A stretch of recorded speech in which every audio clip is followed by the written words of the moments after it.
साधक के स्वभाव के अनुसार 11 प्रकार के साधकों का वर्णन किया है।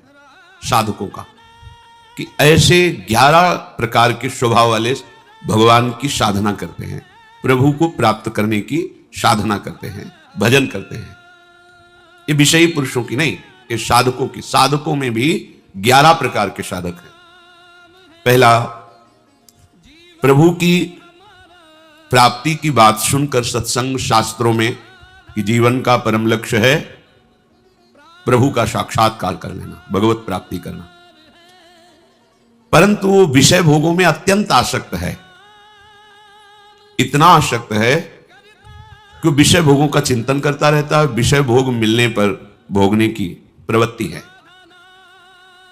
पर वो अंदर ही बैठा ले हुए कि लक्ष्य तो भगवत प्राप्ति है, क्या करूं, चल नहीं पा रहा हूं, मेरे जीवन का लक्ष्य तो हमने भगवत प्राप्ति रखा, पर दृढ़ नहीं है, विषयों में आसक्त है और विषय क्रिया भी करता है, प्रभु का भजन भी करता है, पर उसका लक्ष्य मंद होता है। प्रबलता विषयों की होती है और भोगों में वो सुख भोगता है, पर वो ऐसा नहीं कि भजनहीन जीवन व्यतीत करे, तभी उसको साधकों की गणना में लिया गया है। इसे विषयी साधक कहते हैं। भगवत प्राप्ति अभी बहुत दूर है, बहुत दूर है, परमानंद की अनुभूति नहीं होगी। देखो, भजन नष्ट नहीं होता, पर भजन का प्रभाव नहीं होगा हृदय में। बीज है हृदय में, पर वो अंकुरित होना, पल्लवित होना, वृक्ष रूप धारण कर, ये नहीं हो पाएगा। हाँ, किसी जन्म में होगा, पर इस जन्म में ये जो स्वभाव बन गया है भोगों के प्रति महत्व बुद्धि, सुख बुद्धि और उसे भोगना, पर कहीं ना कहीं हृदय में बात बैठ गई है कि जीवन का लक्ष्य तो भगवत प्राप्ति ही है, इसलिए कुछ भजन भी करता है, पर उसे भगवदानंद की अनुभूति नहीं होगी और भजन का प्रभाव प्रकट नहीं होगा। क्योंकि जैसे जैसे वो भोगों में लगेगा वैसे वैसे वो भजन की जो वृत्ति उसने सत्संग और शास्त्र स्वाध्याय से प्राप्त की है वो मंद होती चली जाएगी, और यदि कहीं साधु संग मिल जाए तो फिर भोगों की वृत्ति मंद होती चली जाएगी और दिव्यता आने लगेगी भगवत प्राप्ति के उत्साह की। दूसरा साधक वो विषय भोग और भगवान दोनों को बराबर रखता है। पहला साधक जो वर्णन हुआ वो भगवत प्राप्ति की चाह तो करता है, पर विषय भोग प्रधान है। दूसरा जो साधक है वो भजन भी नहीं छोड़ सकता और विषयों को भी नहीं छोड़ सकता। लगभग दूसरे में अधिकता पाई जाती है कि वो बैलेंस बना के चलना चाहता है कि ज्यादा जलन भी ना हो और भजन भी होता है। जब जो इंद्रियों ने मांग की, मन ने मांग की, वैसे ही भोग क्रिया की और भजन भी। बहुत समय लगेगा, समय बहुत लगेगा, रंग नहीं आएगा, अभी रंग नहीं आएगा भजन का। तीसरा साधक भगवान की प्राप्ति चाहता है, पर साधन में तत्परता ना होने के कारण त्याग का उत्साह है, पर त्याग नहीं कर पा रहा। यहां भोगों की प्रधानता नहीं है, यहां भोगों और प्रभु बराबर नहीं है। वो प्रभु को चाहता है प्राप्त करना, पर साधन में तत्परता ना, जो गुरु प्रदत्त साधन है उसमें प्रमाद होने के कारण जो त्याग का उत्साह है वो त्याग कर नहीं पा रहा। करना चाहता है, नहीं, पर वो निकल नहीं पा रहा है, कारण साधन में तत्परता नहीं। तत्परता जैसी आज्ञा चाहे हुई है वैसे ही करना चाहिए, वो नहीं कर पा रहा है, अर्थात प्रमाद स्थिति। अगर प्रमाद स्थिति रहेगी तो साधन में तत्परता नहीं होगी। तत्परता का मतलब होता है उत्साह पूर्वक जो आज्ञा हुई उसमें दृढ़ता पूर्वक लग जाना। अब उसमें कोई विचार करने की जरूरत नहीं, जैसी आज्ञा वैसा जीवन। अब त्याग करने की जो बात है उसमें उत्साह भी है और बल भी है, और वो त्याग देगा, आगे बढ़ जाएगा। पर ये जो तीसरे स्वभाव का साधक है वो साधन में तत्परता ना होने के कारण त्याग किसको करना ये भी जानता है, त्याग का उत्साह भी करता है, पर वो त्याग नहीं पाता है। समय लगेगा। सत्संग साधन करते करते जब ये तत्परता आने लगेगी तब वो विषयों का त्याग कर देगा। चौथा, प्रभु को चाहता है, प्रभु से मिलूं, साधन भी करता है, पर बहुत जल्दी ऊब जाता है। इतने दिन हो गए, कोई लाभ तो मिला नहीं, आनंद तो मिला नहीं, भगवान तो मिले नहीं, और मन भी बहुत जला रहा है भोगों के लिए, क्या करूं, भाग जाऊं क्या, छोड़ दूं क्या। ऐसे स्वभाव का साधक बिल्कुल ठीक नहीं। ये स्वभाव बिल्कुल ठीक नहीं। अगर आप ऐसे ही साधन से तत्परता पूर्वक लगे रहें, ऊबे ना, तो ये जो ऊबन देने वाली वृत्तियां ये नष्ट हो जाएंगी। आपका जो आंतरिक हृदय मलिन है वो निर्मल हो जाएगा, आपको आनंद की अनुभूति। ये बहुत नजदीक पहुंचा हुआ साधक है। ये जो उबना होता है बस ये हटने की जरूरत है। वो साधन में तो लगा ही है, त्याग की भावना भी है, भजन भी करता है, पर जो हृदय मन में विषयों के आकर्षण से जल रहा है वो उसे पचा नहीं पाता विवेक कम होने के कारण। अगर विवेक प्रधान हो तो अंतःकरण से तटस्थ रहे तो उसको शयन कर जाएगा, फिर ये सब वृत्तियां खत्म हो जाएंगी, भस्म हो जाएंगी। भजन के द्वारा ये असत वृत्तियां भस्म होती हैं। पांचवा, प्रभु के लिए साधन करता है, तत्परता भी है, पर उससे संदेह है कि मेरे जैसे को भगवत प्राप्ति कहां हो सकती, बहुत बड़ी कमी।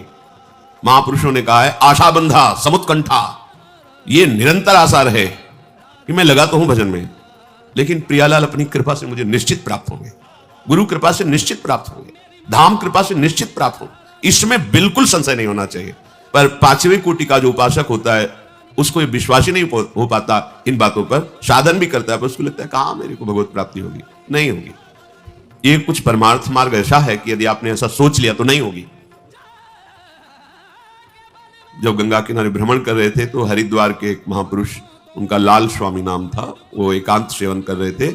उनके पास जब दर्शन करने के, वो खेचरी मुद्रा में अधिक समय तक रहते थे, योग की एक खेचरी मुद्रा है उसमें वो रहते थे। रात्रि में समय दिया उनके शिष्यों ने कि आप आके वार्ता कर सकते हैं। रात में 10 बजे के लगभग गए, प्रणाम, बड़ा ही मृदु स्वभाव, अमृतमयी वाणी, गंभीर भगवत स्वरूप। तो उन्होंने डायरी लेके गए थे कि कोई शब्द भूल ना जाए, बाहर निकलती तुरंत लिखना। महापुरुषों के वचन अमृत होते हैं, उस समय हमारी समझ में ना आवे, पता नहीं कब समझ में आवे, इसलिए वो शब्द रख लेना चाहिए। उन्होंने कहा जैसा तुम सोचोगे वैसा ही बन जाओगे, जैसा बनना है वैसा सोचना प्रारंभ करो। पहला शब्द उनका। दूसरा शब्द, जैसा तुम सोच रहे हो, जो तुम बनना चाहते हो उसके अनुसार जो सिद्धांत है उस पर चलो, एकांत सेवन करो। जो विषय बाधा देने वाले हैं उन पर विजयी हो तो भी उनका संग न करो, उन पर विजय प्राप्त कर चुके हो तो भी उनका संग न करो, क्योंकि जीता हुआ मन भी कभी कभी विषयों में फिसल जाता है, संयोगवशात मरा हुआ मन भी जीवित हो जाता है, इसलिए सावधान रहो। छठवां, प्रभु के लिए पूरी तैयारी कर रहा है, साधना कर रहा है, विश्वास भी है और अपने शनि संबंधियों को नहीं त्याग पा रहा। छठवां, ऐसा साधक होता है, साधन में भी लगा है, बस वो अपने शनि संबंधियों, रिश्तेदारों को नहीं त्याग पा रहा। वहीं से भोजन चल रहा है, वहीं से वास व्यवस्था चल रही, उनका मिलना जुलना, आना जाना सब वैसे ही, पर वो चाहता है भगवत प्राप्ति हो जाए, उसे विश्वास भी है कि भगवान कृपा से मिल जाएंगे, पर वो भगवान की आज्ञा को भूल जाता है कि उपासक मेरे लिए अपने सुहृदों के सुख का त्याग कर देता है। जैसे महाप्रभु हरिवंश चंद्र जी कहते हैं, इस मार्ग में सहजानंद बरसाने वाली स्वामी जी के चरणों का आश्रय दृढ़ करने के लिए अपने परिवारजनों के द्वारा प्राप्त हुए सुख का त्याग, अर्थ के द्वारा प्राप्त होने वाले सुख का त्याग और बड़ी बड़ी साधनाओं के द्वारा प्राप्त होने वाली सिद्धि सुख का त्याग,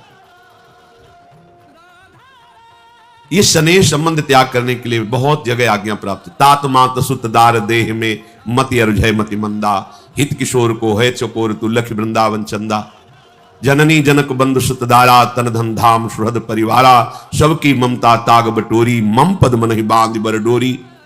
ये कमी रह जाती है उपासक में। जो छठवें स्थिति का साधक है वो भजन भी करता है, तत्परता भी रखता है, पर अपने पारिवारिक रिश्ते सने संबंधियों का त्याग नहीं कर पाता, इसलिए समय लगेगा। सातवें, प्रभु के लिए विश्वास है, भरपूर त्याग है, साधन में तत्परता है, पर सम्मान और बड़ाई प्रिय है। वो अपना सम्मान चाहता है, दूसरों से अपनी बड़ाई, प्रणाम, नमस्कार, कीर्ति चाहता है। फिर समस्या है, फंस गया। अभी भगवत साक्षात्कार बहुत दूर है, क्योंकि शरीराभिमान पुष्ट होता रहेगा। भगवत प्राप्ति के लिए सम्मानम कल्याति घोर गरलम, ये जो सम्मान है ये विष है, ये अमृत पान के लिए जो हमारा हृदय तैयार हो रहा है उसमें बाधा पहुंचा देगा। जब कोई अपने को प्रणाम करे तो तत्काल भगवत भावना कीजिए, प्रभु क्या लीला कर रहे हो, अंदर ही मन में सोचकर मानसिक प्रणाम कीजिए। अगर ऐसी भावना नहीं बन पा रही तो आपके गुरुदेव का प्रणाम हो रहा है, आपको नहीं, क्योंकि आपकी कंठी, तिलक, माला, नाम, मंत्र, उपासना गुरुदेव का है और इसी को तो प्रणाम कर रहे हैं, तो वो गुरुदेव को प्रणाम कर रहे हैं, अपने को नहीं। ऐसी भावना दृढ़ करें। आठवें, प्रभु पर विश्वास है, त्याग की भावना प्रबल है, पर वो अपने गुरु प्रदत्त मार्ग में चलता नहीं, बदलता रहता है, अपनी वृत्तियां बदलता है, कभी ये कभी वो कभी ऐसे। गुरु प्रदत्त अभी भगवत प्राप्ति में अंतराय है, प्रभु पर विश्वास है, त्याग भी है, पर वो गुरु प्रदत्त उपासना में दृढ़ नहीं, बार बार मन बदलता रहे, कभी ये पढ़ा कभी वो पढ़ा, कभी ये अनुष्ठान कभी वैसे चला, ऐसा नहीं। सांगो पांग उपासना, गुरु प्रदत्त नाम, गुरु प्रदत्त मंत्र, गुरु प्रदत्त कंत अर्थात इष्ट, गुरु प्रदत्त ग्रंथ, एक सांगो पांग उपासना में मन को समाहित कर दिया, बात बन गई। नवा, प्रभु पर विश्वास है, त्याग है, साधन में तत्परता है, पर लक्ष्य दृढ़ नहीं कर पा रहा। हम श्यामा श्याम के श्री चरणारविंद के निज सेवक हैं, हरिवंश बलिदास रसिक अनन्य शान बजायो एक श्याम श्यामा पद्रित। बस श्री हरिवंश चरण निज सेवक बिचले नहीं, छाणी रसरीत। चाहे लाभ आवे चाहे हानि आवे, अब तो बेल फैल गई जाने सब कोई। बस दृढ़ निष्ठा, मन क्रम वचन त्रिशुद्ध सकल मन, हम श्री हित हरिवंश उपासी। दृढ़ता, लक्ष्य की दृढ़ता। विभिन्न प्रकार की भगवान की उपासना पद्धतियां हैं, बहुत से भगवान के लीला अवतार हैं, बहुत से भगवान के नाम हैं, ऐसे ही भक्त हैं, सब वंदनीय हैं। पर हमें प्रियाजू ने जिस मार्ग में चयन किया है, हम तो जानते भी नहीं थे मार्ग, इस मार्ग को प्रियाजू ने चयन किया है, प्रियाजू ने अपने चरणों की शरण दी है, प्रियाजू ने हमें मार्ग दिया। अब हमको अपनी मनमानी नहीं करनी, अब जो ही कहें करें हम सोई, आयस लिए चले निज दासी, मन क्रम वचन त्रिशुद्ध सकल मत, हम श्रीहित हरिवंश उपासी।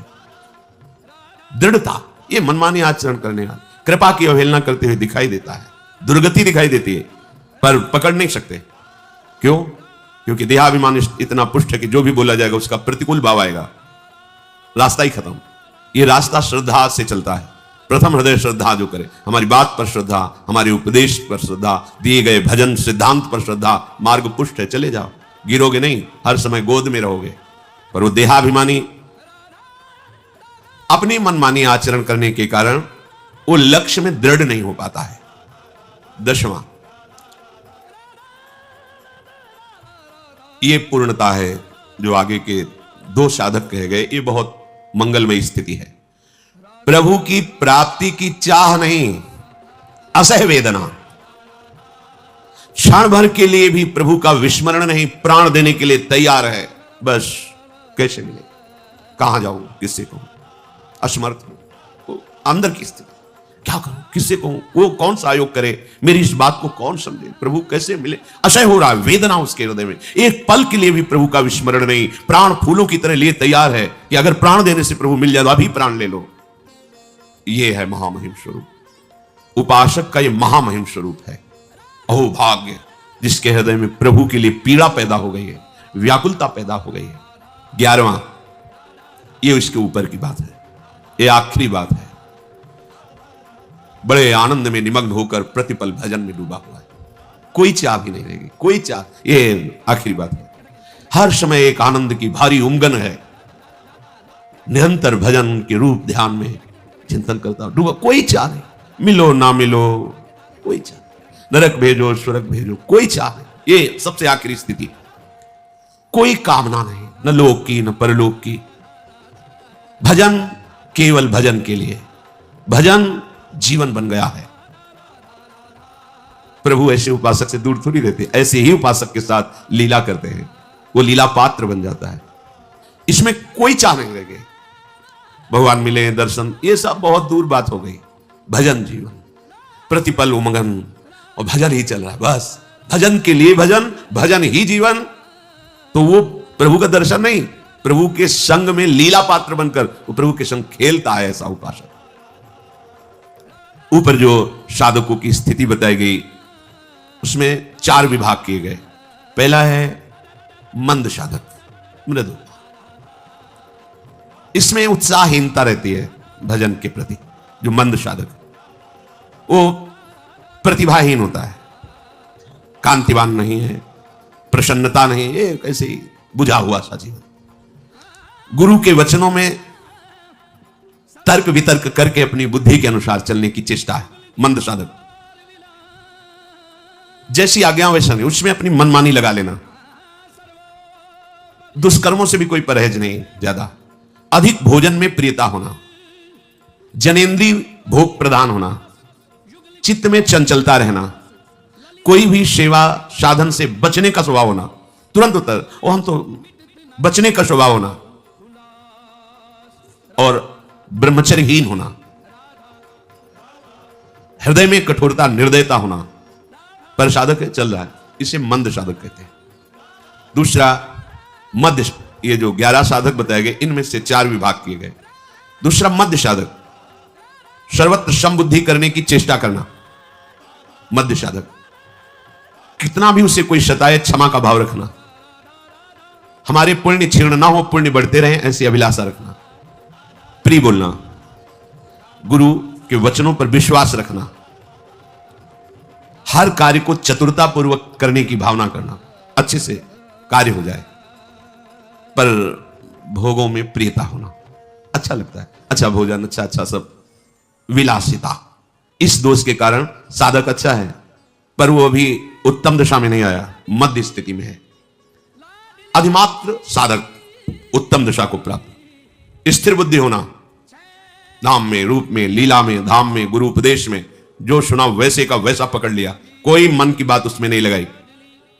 मनोलय, साधन में लगना। मनोलय कहते हैं जैसे हम नाम जप कर रहे हैं और मन भाग रहा है, दुनिया का चिंतन, दुनिया की बातें, ये नहीं, वो मनोलय। जो नाम जप रहा है तो नाम में ही डूब गया, सब भूल जाता है। जैसे मंत्राकार वृत्ति एकदम चल रही, फिर खोजने में भी कोई बात नहीं आएगी, क्योंकि खोजने वाला तो मंत्र में लगा हुआ है। ये लय के प्राप्त हो रहा है, सब विस्मृत होता जा रहा है, केवल मंत्र सामने है, लय को प्राप्त। ना मनोराज्य हो रहा है, ना कोई अन्य चिंतन हो रहा है, उसी में लय हो रहा है, मन उसी में डूब रहा है। जो अधिमात्र उत्तम अवस्था का साधक है, स्थिर बुद्धि वाला और मनोलय वाला, मन को लय कर रहा है, जो साधन में कर, सेवा में तो डूबा हुआ सेवा, वाणी में तो डूबा हुआ वाणी गायन, और वीरशाली अर्थात ब्रह्मचर्य पुष्ट, दयाशील, क्षमावान, सत्य बोलने में, गुरु सेवा परायण में परम प्रवीण, नियमित रूप से प्राप्त हुई गुरु प्रदत्त साधना में महाबुद्धि योग, अर्थात बिल्कुल वैसे ही चलना, बिल्कुल मनमानी नहीं। ऐसा साधक अधिमात्र साधक है, ये बहुत कम समय में सिद्धि प्राप्त कर लेगा। और अधिमात्रतम साधक, अब ये सर्वोत्तम साधक, वो उत्तम साधक और ये सर्वोत्तम साधक, हर समय महाबल का अनुभव होना, विषय त्याग की बात क्या, प्राण त्याग भी उसके लिए एकदम तिनके के समान है। महान उत्साह हृदय में रहना, उत्कंठा एकदम, जैसे कई बार सत्संग में कहा कि मैं कैसे बतावें, जब उपासक प्रभु में पूर्ण शरणागत हो जाता है, पूर्ण शरणागत, तो हृदय में ऐसा उत्साह होता है, ऐसी फूलन होती है। मान लो जैसे एकदम अज्ञानी जीव विषयासक्त और उसका ब्याह का उत्सव हो रहा हो, वो ब्याह करने जा रहा है, फूला फूला घूमता है, या जैसे माँ उसके इकलौते बेटे का ब्याह हो रहा है, वो फूली, किसको क्या दे दूं, क्या स्वागत कर दूं, प्रेम सहित हुलसार, सेवा श्यामा श्याम की, मन में अत्यंत उत्साह, प्रतिपल प्रतिपल। पर ये चौथी अवस्था का महापुरुष जो अधिमात्रम साधक कहा गया, उत्तम नहीं, अति उत्तम, शास्त्रों के सूत्रों का ज्ञाता, क्या करना चाहिए, क्या नहीं करना चाहिए, कैसे बैठना चाहिए, कैसे बोलना चाहिए, हर बात का उसे ज्ञान। और अध्यात्म परायण, अध्यात्म कहते हैं आत्मस्वरूप को, अर्थात स्थूल सूक्ष्म कारण तीनों को अपने से अलग देखते हुए स्वरूप स्थिति, बिल्कुल मोह रहित, दूरादपास से स्वजनान। ये बहुत बड़ा भगवत प्राप्ति में बाधक और सहायक है। अगर परिवारजनों से शने हैं तो फिर बड़ा बाधक बनेगा। अलग अलग धर्म का उपदेश है, यहां निवृत्ति परायण भगवत प्राप्ति की प्रबल चाह वाले, चाहे वो गृहस्थ वेश में हो चाहे विरक्त वेश में, उनकी बात है। बिल्कुल मोह रहित, किसी भी स्थिति में व्याकुल ना होना, मिताहारी, कम आहार करने वाला, भूख से कम, भूख है 10 रोटी की, जितने कम से काम चल जाए। शरीर की दिनचर्या चलनी चाहिए, ब्रह्मचर्य ठीक रहना चाहिए, निरंतर भजन होना चाहिए, इसके लिए आहार चाहिए, उतना ही आहार, और कोई चाह नहीं, जैसा मिल गया उत्तम मध्यम, उससे कोई मतलब नहीं। ये क्या है, आहार है प्राणों का, मैं उसे भोग नहीं रहा हूं, प्राणों के पोषण के लिए आहार को डाल रहा हूं। स्वाभाविक इंद्रियों का अंतर्मुख रहना, विशुद्ध आचरण, प्रतिकूल से प्रतिकूल परिस्थिति में अनुकूलता का अनुभव करना, ये सर्वोत्तम साधक का लक्षण। सदा संतुष्ट रहना, संतुष्ट है इनके इनवा, कैसी भी परिस्थिति है हृदय शांत है, प्रसन्न है। निर्भय होना, कभी उसे भय नहीं प्राप्त, भय उसी को प्राप्त होता है जो अधर्माचरण करता है। सुशील और अपने भजन साधन स्थिति को गुप्त रखने का स्वभाव, भजन साधना स्थिति उसे गुप्त रखने का स्वभाव, कोई पकड़ न पावे किस स्थिति का कितना, जैसे समुद्र की कोई थाह लेना चाहे नहीं ले सकता, ऐसे ही अति उत्तम साधक की कोई थाह लेना चाहे उसकी गंभीरता की थाह नहीं पा सकता, है क्या चीज कोई समझ नहीं सकता। शांत, परम विश्वासी, गुरु पूजन परायण, लोक संग से विरक्त, सर्व साधन विषयों का ज्ञान और परोक्ष ज्ञानी अर्थात आत्मानुभूत से युक्त, ऐसे उपासक को अधिमात्रम साधक कहते हैं। ऐसे उपासक को भगवत प्राप्ति में विलंब नहीं होता, वो जब चाहे भगवत दर्शन कर सकता है, जब चाहे। बस हमें इन बातों का मनन करना चाहिए। जहां हमारी कमजोरी है उसके त्याग के लिए हमें उत्साह संपन्न बनना है। उत्साह संपन्न हमें दो ही बना सकते हैं, साधन को हरिभजन है, कहे सत्संग सहाय। उत्तम साधना खूब नाम जप करो और सहयोग सत्संग देगा। नाम जप की प्रेरणा, नाम जप का उत्साह, विषयों के त्याग का बल, ये विवेक बल, ये सत्संग से प्राप्त होता है। हम भजन और सत्संग के प्रभाव से प्रियालाल के निज जनों में अपना नाम लिखवाएं, अपना परिचय बनाएं, अपनी स्थिति बनाएं कि प्रियालाल एक देखें कि ये मेरा अपना है, ये निज जन है। और हमें सौभाग्य मिला है, हमें कदम पीछे नहीं हटाने, जो हमें स्वीकार किए वही हमें बलवान बनाएंगे, वही हमें आगे बढ़ाएंगे। हम उत्साहहीन होकर विषयों में गिरे ना, अनुकूलता के गुलाम ना बने। भारी से भारी प्रतिकूलता में भी हमें अनुकूलता दिखाई दे। मेरे प्रीतम का कोई गूढ़ रहस्यमय चरित्र है ये, जो मुझे उठाने के लिए पक्का पक्का। एक बार हम बहुत अंदर से होता है, कई ऐसी परिस्थितियां आती हैं कि साधक ऐसा अनुभव करता है कि मैं असमर्थ हो रहा हूं, व्याधियां, कहीं किसी भी तरह की कोई व्यवस्था नहीं, कहीं कोई बोलने वाला नहीं, एकदम निराशा ही निराशा, ना औषधि है, ना कोई सहयोगी है, ना। तो पूज्य मामा जी महाराज बक्सर वाले पधारे हुए थे, उनका संयोग प्राप्त हुआ। बहुत ही निर्मल संत, वैष्णव जनों के द्वारा ही पता चलता है कि वैष्णव महिमा क्या होती है। वयोवृद्ध संत, आओ आओ महात्मा आओ, बैठे, चेहरे की तरफ देखो, उदास क्यों हो? महाराज जी एक प्रश्न हमारे मन में आपके प्रश्न से आया, क्या शरणागत की ऐसी भी दशा होती है कि वो अपने को असहाय और असमर्थ और गिरा हुआ महसूस करने लगे? कहां होती है, ऐसा क्यों होता है महाराज जी? तो उनका फुटबॉल के वो हाथ, खिलाड़ी के हाथ का फुटबॉल है, फुटबॉल को नीचे पटका गया है, पर वो नीचे टिकेगा नहीं। वो नीचे से जो ही ऊपर उठा तो ऐसी मार लगेगी कि वो लक्ष्य में आपको कैसे बताएं, हृदय नाच पड़ा हृदय, एकदम हृदय आनंद से प्रफुल्लित हो गया। एकदम लगा कि महापुरुष जन कह रहे कि खिलाड़ी के हाथ का ये बाल है, ये नीचे टिकेगा नहीं। ऐसे थपक मारा, कोई समझ न ले कि नीचे गिरा, मारा तो एकदम लक्ष्य पे पहुंचा दिया।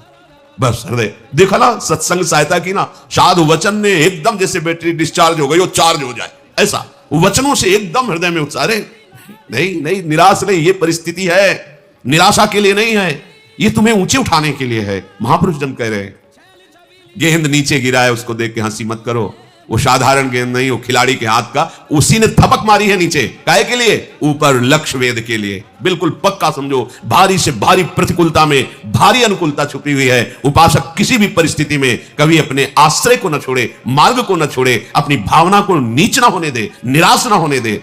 दृढ़ आशा, नहीं नहीं कोई मंगल विधान है, मुझे समझ में नहीं आ रहा है। इस तरह साधन का विचार करते हुए अपनी स्थिति को आगे बढ़ाने की चेष्टा करें।